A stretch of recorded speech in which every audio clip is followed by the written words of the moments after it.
বিসমিল্লাহির রহমানির রহিম। গোলাপগঞ্জের প্রথম অনলাইন জিবি টেলিভিশনের ৭ম বার্ষিকী শেষে ৮ম বার্ষিকী পদার্পণের লক্ষ্যে আমি আমার ব্যক্তিগত পক্ষ থেকে এবং আমার দলের পক্ষ থেকে বাংলাদেশ জাতীয়তাবাদী স্বেচ্ছাসেবক দল গোলাপগঞ্জ উপজেলা শাখার পক্ষ থেকে জিবি টেলিভিশনের সম্মানিত চেয়ারম্যান বন্ধুবর খন্দকার বদরুল আলম এবং জিবি টেলিভিশনের সকল কর্মকর্তা কর্মচারী সবাইকে জানাই আমার পক্ষ থেকে অভিনন্দন ও শুভেচ্ছা। আমরা অতীতে দেখেছি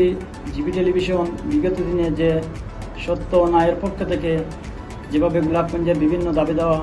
মানুষের সামনে তুলে ধরেছে, আমরা আশা করব আগামী দিনে জিবি টেলিভিশন তার সততার মাধ্যমে বস্তুনিষ্ঠ সংবাদ